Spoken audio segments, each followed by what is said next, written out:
금년 2019년도 시작한 것이 불과 얼마 전인 것 같은데 우리는 오늘 11월 3일 11월의 첫 번째 주일을 맞이했습니다. 지난 1월부터 10월까지 10개월의 시간 가운데 여러분 참으로 많이 수고하셨습니다. 이 시간 하나님께서 여러분 위로하여 주시고 이 깊어가는 가을에 여러분 생애 가운데 하나님께서 은혜의 복으로 공급하여 주시고 축복해 주시기를 간절히 소망합니다. 올해도 여러 가지 많은 일들이 우리 가운데 있었지만 그러나 오늘 한 해 동안도 하나님께서 여기까지 우리를 인도해 주셨습니다. 우리를 여기까지 인도해 주신 에베네셀 하나님, 그 하나님의 은혜를 깊이 기억하는 시간 되기를 간절히 소망합니다. 올 한 해 오늘까지 이제 44번 우리가 주일 예배로 하나님께 예배 드리게 되는데요.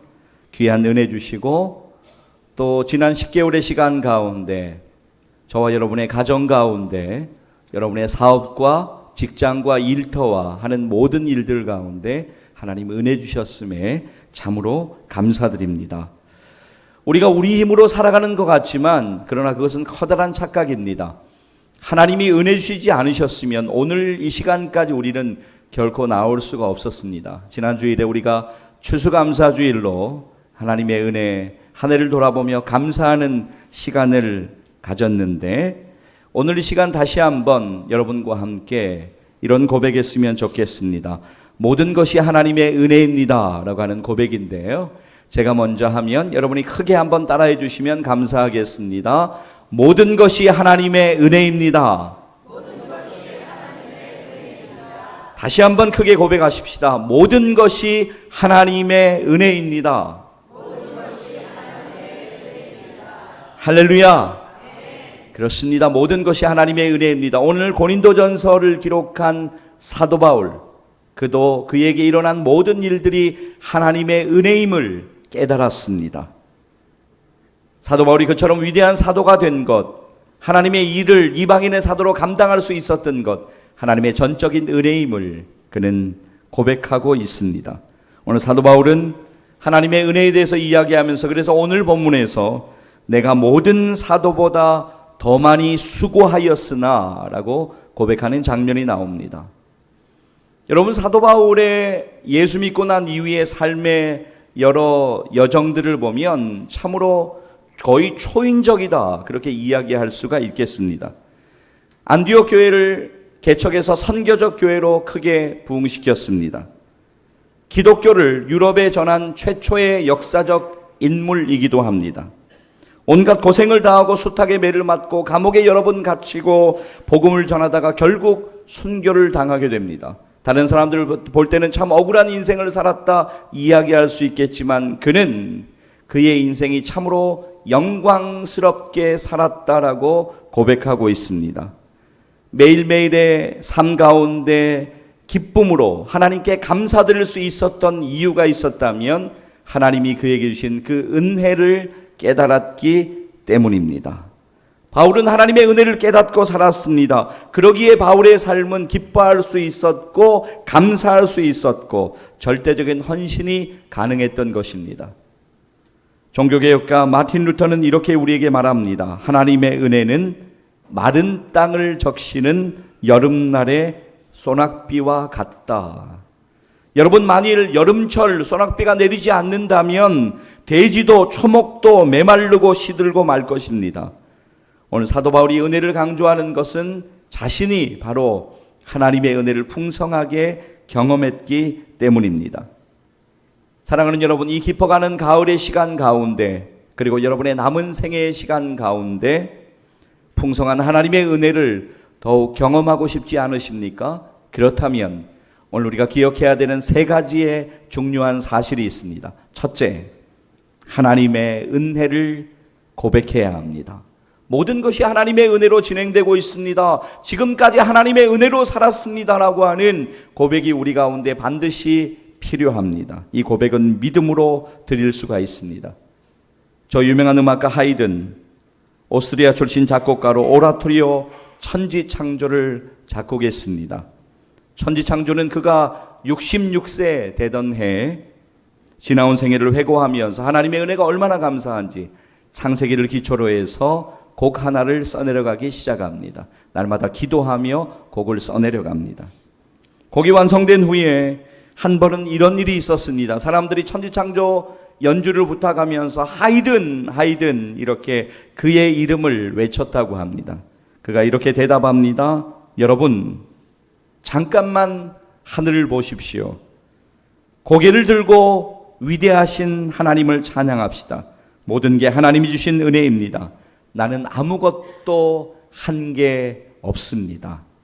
이런 고백이 있었기에 그에게 계속 은혜가 부어진 것입니다. 그래서 우리는 이것을 바로 은혜 위에 은혜라고 그렇게 이야기합니다. 자, 오늘 우리의 본문 고린도전서 15장 10절 전반부 말씀 우리가 같이 읽기를 원합니다. 함께 읽겠습니다. 그러나 내가 나 된 것은 하나님의 은혜로 된 것이니. 아멘. 바울은 인생의 발자취 지나온 길을 돌아보면서 내가 나 된 것 하나님의 은혜다라고 그렇게 고백하고 있습니다. 여러분, 바울의 예전 이름은 사울입니다. 사울의 이름의 뜻은 가장 큰 자라고 하는 뜻입니다. 반면에 바울이란 이름의 뜻은 가장 작은 자라고 하는 뜻을 가지고 있습니다. 그는 소위 세상에서 잘 나가는 삶을 살았습니다. 가브리엘 문화에서 공부하고 바리새인 중에 바리새인이었고 당시에 로마의 시민권을 가지고 있었기 때문에 그는 당당하게 큰 소리 칠 수 있었습니다. 그래서 가장 큰 자로 여기며 살아갔는데 은혜를 받고 보니까 자기가 가장 작은 자고 죄인 중에 죄인이고 죄인 중에 괴수인 것을 깨닫게 됩니다. 은혜를 받고 보니까 자기를 바라보는 눈이 완전히 달라지게 된 것이죠. 그렇습니다. 우리도 은혜를 받아야지만 나 자신의 모습이 비로소 보이게 됩니다. 죄인인 나, 허물 많은 나, 쓸모없는 나, 연약한 내가 제대로 보이게 됩니다. 그래서 하나님 앞에 엎드릴 수밖에 없습니다. 은혜 없이 살아갈 수 없음을 깨닫으면 하나님 앞에 엎드릴 수밖에 없습니다. 영화배우인 피터 셀러스는 이런 고백을 합니다. 내가 아는 한 나는 아무것도 아닙니다. 여러분, 이 고백이 오늘 우리에게도 필요합니다. 오늘 나는 아무것도 아니고 하나님의 은혜 없으면 마른 막대기보다 못한 존재라고 하는 것을 우리는 하나님 앞에 고백할 수가 있어야 합니다. 하나님의 은혜도 하나님의 은혜, 그 은혜는 그 어떤 것과도 비교할 수 없는 소중한 것입니다. 우리의 인생이 하나님의 은혜로 살아감을 깨닫게 되면 우리는 시편 기자의 고백을 동일하게 할 수가 있을 것입니다. 시편 116편 12절 말씀 우리 화면을 보시면서 함께 고백하기를 원합니다. 함께 읽습니다. 내게 주신 모든 은혜를 내가 여호와께 무엇으로 보답할까? 네. 여러분, 그런데 사탄은 지금도 여전히 우리에게 이렇게 속삭이며 우리를 시험으로 이끌고 갑니다. 지금까지 너의 힘으로 살아왔잖아. 너는 또 실패할 것이고 너는 또 넘어질 거야. 너에게 절망뿐이잖아. 희망은 꿈도 꾸지 마. 사랑하는 여러분, 우리가 누구나 넘어짐을 경험할 수 있지만 그러나 하나님의 은혜가 우리에게 임하면 우리는 믿음으로 다시 일어나 하나님이 인도하시는 길로 걷게 되는 것을 믿습니다. 하나님이 우리를 도와주시고 우리를 붙잡아 주시는 것을 이 시간 믿음으로 기억하셨으면 좋겠습니다. 이사야 41장 8절에서 10절까지의 말씀을 이어서 여러분과 함께 읽고 싶습니다. 믿음으로 함께 읽겠습니다. 그러나 나의 종 너 이스라엘아, 내가 택한 야곱아, 나의 벗 아브라함의 자손아, 내가 땅끝에서부터 너를 붙들며 땅 모퉁이에서부터 너를 부르고 내게 이르기를 너는 나의 종이라. 내가 너를 택하고 싫어하여 버리지 아니하였다 하였노라. 두려워하지 말라. 내가 너와 함께 함이라. 놀라지 말라. 나는 내 하나님이 됨이라. 내가 너를 굳세게 하리라. 참으로 너를 도와주리라. 참으로 나의 의로운 오른손으로 너를 붙들리라. 아멘. 여러분 인생 가운데 두려운 일들이 얼마나 많이 있습니까? 그러나 오늘 말씀을 붙잡고 두려워하지 마십시오. 왜냐하면 하나님이 여러분과 함께 하십니다. 하나님이 여러분을 도와주실 것입니다. 하나님이 여러분을 끝까지 붙들어 주실 것입니다. 우리가 어떤 자격이 있어서가 아닙니다. 자격이 없음에도 불구하고 하나님의 사랑과 은혜로 이 자리에 있음을 믿음으로 고백하시는 여러분들 되시기를 소망합니다. 우리의 삶은 그래서 언제나 하나님 앞에 이 사실을 고백하며 호흡을 시작해야 합니다. 화면에 있습니다. 우리 고백을 함께 읽기를 원합니다. 함께 고백합니다. 모든 것이 하나님의 은혜입니다. 모든 것이 하나님의 사랑입니다. 그래서 오늘도 나는 주님을 찬양합니다. 사랑하는 여러분, 이 고백이 오늘뿐만이 아니라 여러분 생애 가운데 끊어지지 아니하시기를 주님의 이름으로 간절히 축복합니다. 오늘 우리가 기억해야 되는 둘째, 하나님의 은혜에 감사해야 합니다. 그 은혜가 헛되지 않았습니다 라고 하는 감사가 있어야 합니다. 사랑하는 여러분, 올해 여러분 인생 가운데 많은 일들이 있으셨지요. 어려운 일들도 힘든 일들도 있었고 오늘도 여러 가지 많은 기도의 제목과 함께 여러 일들을 여러분 경험하고 계실 것입니다. 그러나 돌아보면 한 걸음 한 걸음이 하나님의 은혜입니다. 우리로 하여금 감당할 힘 주시고 합력하여 선을 이루어 가시는 하나님께서 오늘까지 여기까지 우리를 인도해 주셨습니다. 돌아보면 감사할 거리가 참으로 많이 있습니다. 흔히 우리는 나에게 없는 것을 바라보면서 불평하고 원망합니다. 그러나 사랑하는 여러분, 오늘 우리는 우리가 있는 우리의 가진 것을 그 은혜를 바라보며 하나님께 감사해야만 하는 것입니다. 고난을 겪을 때는 잘 알지 못합니다. 너무너무 힘듭니다. 그러나 돌아보면 모든 것이 하나님의 은혜인 것입니다. 여러분, 사도 바울에게는 육체적인 가시가 있었습니다. 그 육체적인 가시 때문에 얼마나 사역에 방해가 되었는지 모릅니다. 그를 공격하는 정적들은 아니 복음을 전한다고 그렇게 이야기하는데 네 자신의 그 육체의 가시조차도 고치지 못하고 뭘 하느냐라고 그를 비난합니다. 성경학자들은 그가 가진 육체의 가시가 아마 심한 안질이 아니었을까라고 그렇게 이야기하기도 합니다. 아무튼 간에 그에게 육체의 가시는 계속적으로 머뭅니다. 그러나 그는 그 육체의 가시 때문에 하나님 앞에 겸손해질 수 있었고 하나님 앞에 하나님의 은혜를 구하며 기도할 수 있었고 오히려 그러한 와중에 하나님의 은혜가 그를 통하여 흘러넘치게 되는 것을 우리는 알 수가 있습니다. 그래서 그는 이제부터는 나는 오히려 약한 것들을 자랑하겠다고 그렇게 고백하기도 합니다. 여러분, 헬렌 켈러 아시지요? 3중 장애를 가지고 있었습니다. 시각장애, 청각장애, 언어장애, 절망할 3가지의 조건을 다 가지고 있었습니다. 그런데 그가 어느 날 하나님의 은혜를 깨달았습니다. 어떤 사람이 어느 날 조심스럽게 물었습니다. 혹시 하나님이 원망스럽지 않느냐고. 그러자 이렇게 대답합니다. 은혜를 헤아리기도 바쁜데 어찌 원망할 시간이 있겠습니까? 감사하고 기뻐하기만 해도 시간이 모자랄 지경입니다. 다른 사람이 하는 고백이 아닙니다. 헬렌 켈러가 했던 고백입니다. 하나님의 은혜를 어떤 관점으로 바라보냐 따라해서 우리는 감사할 수 있고 불평하고 원망하게 되는 것입니다. 이제 하나님의 은혜가 헬렌 켈러를 인도해 가십니다.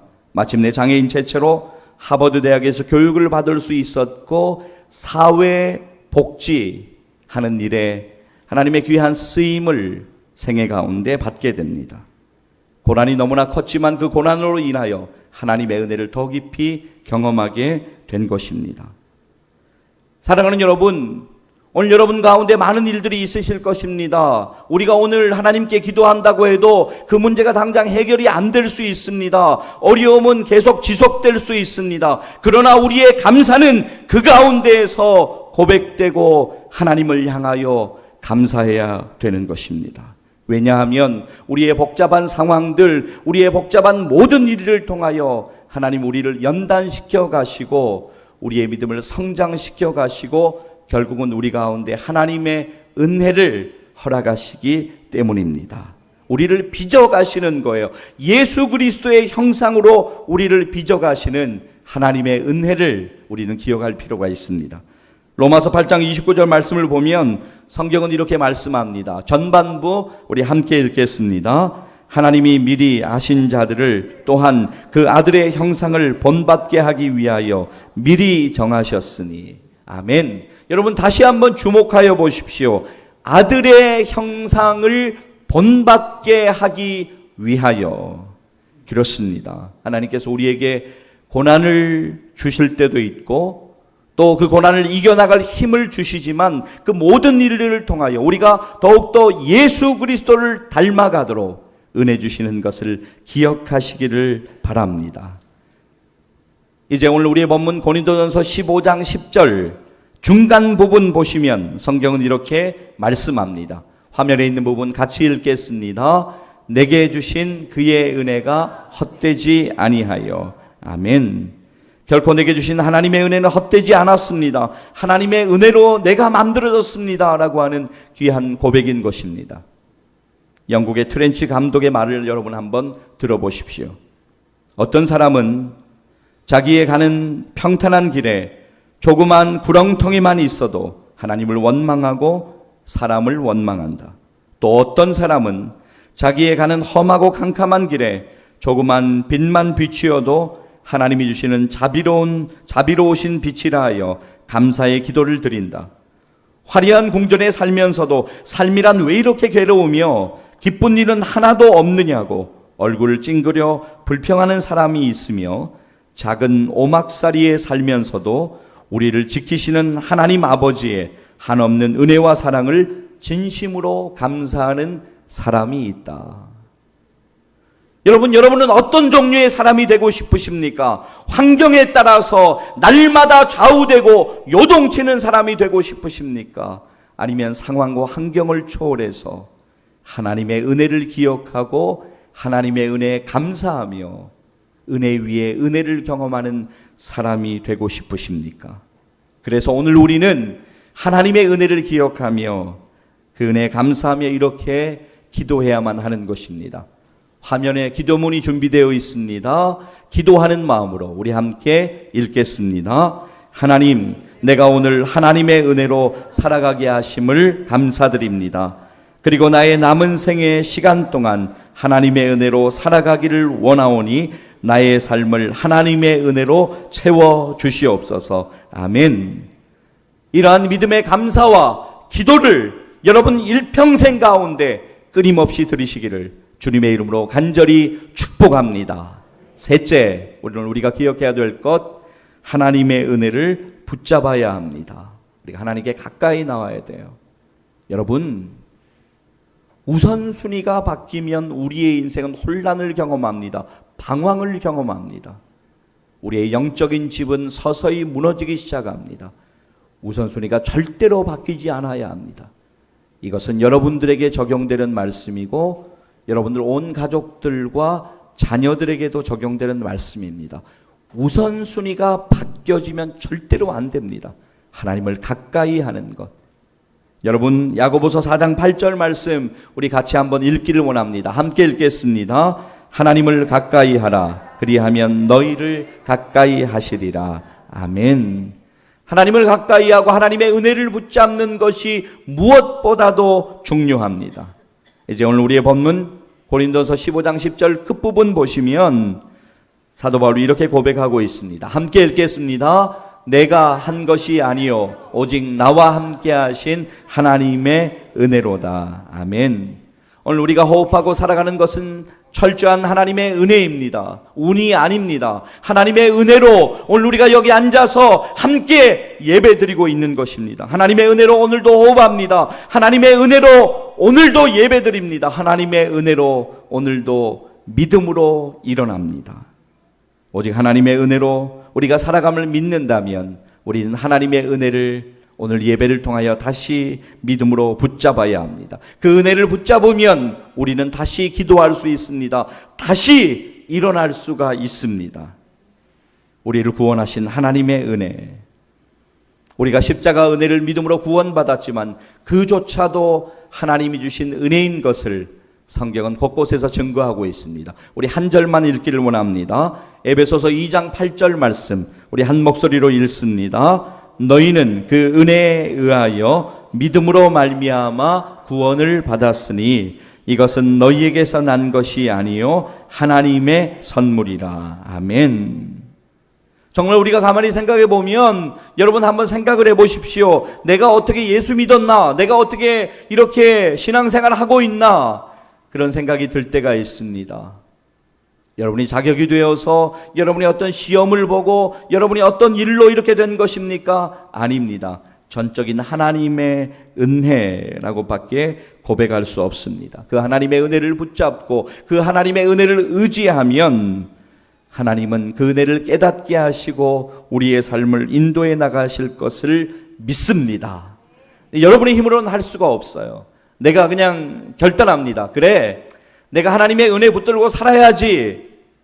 사탄은 여지없이 우리의 연약한 부분을 공격합니다. 우리는 또 무너짐을 경험합니다. 그래서 우리는 하나님 은혜를 구하며 오늘도 기도해야 합니다. 하나님께서 우리를 지켜주시기를 위하여 기도해야 합니다. 그 하나님께서 우리 가운데 하나님의 일을 이루어 가시도록 기도해야 합니다.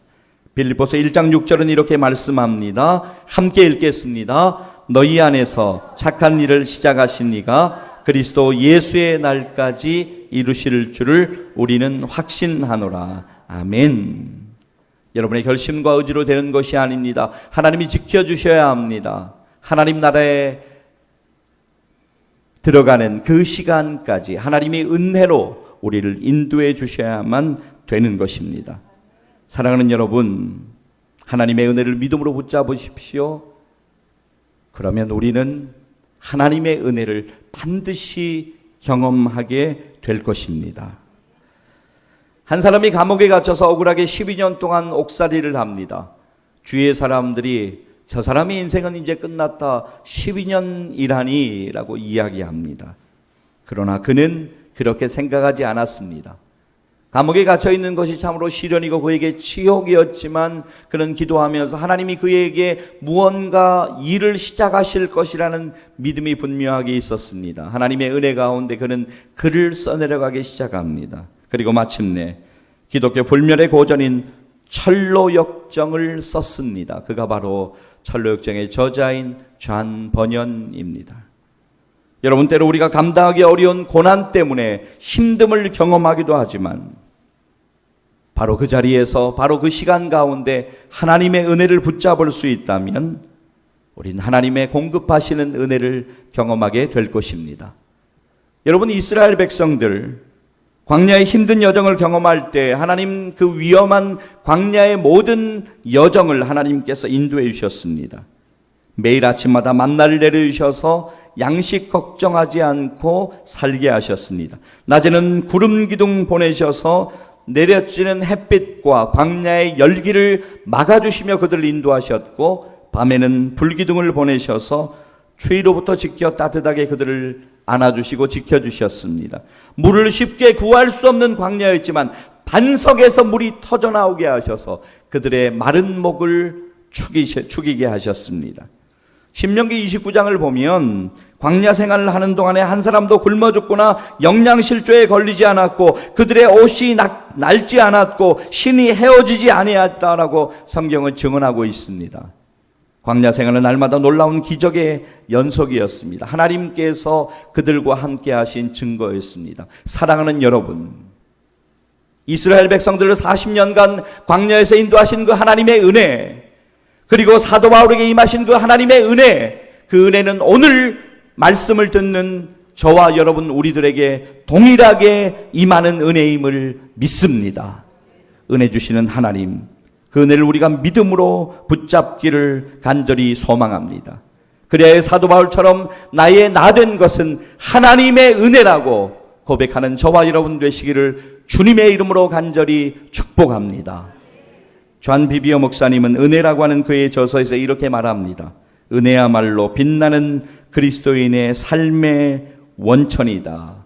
예, 그렇습니다. 사랑하는 여러분, 오늘 우리가 하나님의 은혜를 고백하고 하나님의 은혜를 감사하고 하나님의 은혜를 붙잡을 때 우리 인생은 달라지게 될 것입니다. 사랑하는 여러분, 오늘 여러분들의 삶의 가장 우선순위가 무엇입니까? 은혜가 회복되는 것이 우리의 삶의 가장 우선순위가 되어야 됨을 하나님 오늘 우리들에게 말씀하십니다.